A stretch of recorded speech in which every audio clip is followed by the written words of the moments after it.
You know, Florida's history is steeped in mystery, legends, and secrets. And one of the greatest events in world history happened on a July night 300 years ago. We begin our journey into the past in 1715. At the time, Spain relied heavily on the wealth and treasure it brought back from the New World.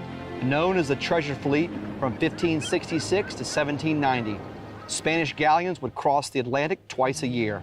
These ships were filled with unimaginable riches to be presented to the king and queen. The morning of July 24th, all 11 ships were loaded, ready for their journey to Spain. They left Havana, Cuba with the wind and tide behind them. But just 7 days into their journey, their worst fears would become reality. What they didn't know was they were sailing directly into a massive hurricane. This is 1715. There's no GPS or weather reports. The only way for a sailor to know there's a hurricane coming is after he's already in one. The ships did everything they could to survive the storm, but 100-mile-per-hour winds and pounding rain kept pushing the ships toward the coast of Florida. By morning, all ships had crashed into the shallow reefs, their hulls breaking apart and spilling treasure into the raging waves. You know, the 1950s saw a boom in treasure hunting right here in Florida. Many shipwrecked salvors found millions of dollars in gold and silver and became famous around the world.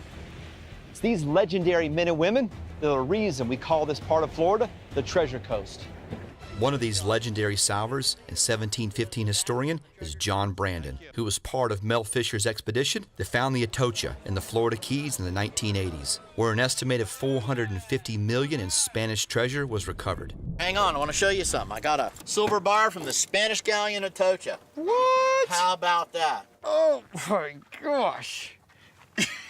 How about that? Is You're insane. holding real treasure there. That's something. So what is this mark right here, John? Okay, this mark is the owner's mark. This Yeah. bar was being shipped back to him. The circular stamps show that the king's 20% was taken out. This is the assayer's bite. They took a chunk of metal, they weighed it, then they refined it to absolutely pure silver. Then they knew the purity of the silver. This particular bar is about 99.9% pure silver. So is this a gold beach? I mean, is there a lot of gold here? This gold ring right here, I found right there when I was 16 years old. It was the first gold coin I ever found on the beach. That first gold coin, it hooked me. I knew what I was going to do the rest of my life. Here, I got another little treat for you. Hold out your other hand here.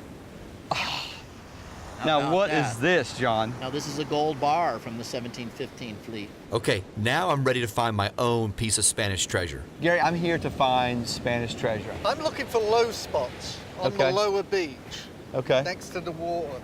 You see how these hills, little hills, Yep, it kind of the up and down. dips. Yep. That's where you're going to find treasure. There's so much gold and silver and precious jewels on these beaches. Yep. But you have to wait for Mother Nature, basically, to unlock Davy Jones' locker. And what happens is 2 times a day with the high tides, the water will come in and it will take sand off the beach. Revealing. Yeah, it puts you closer to the gold and the silver. Well, and the great thing about finding gold and silver on the beach here is it's finders keepers. Oh, yeah. So, Gary, what's the greatest thing you've ever found out here? The greatest thing I ever found is in my left pocket.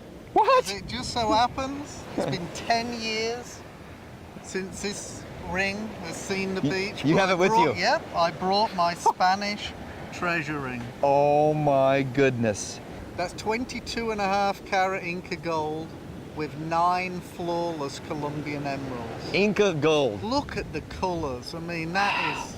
Now you know why we're here. I can't keep away from this place. Gary, that must have been an amazing day. I will never forget that day. That was the day I found my find of a lifetime. It's the best treasure ring that's ever been found off the 1715 fleets. You know, when you walk on the beaches here in the Treasure Coast, you are surrounded by history. Literally, it can be buried in the sand beneath your feet. I encourage you to come out here and visit this part of Florida and learn more about this historic shipwreck and the role it played in Florida's history.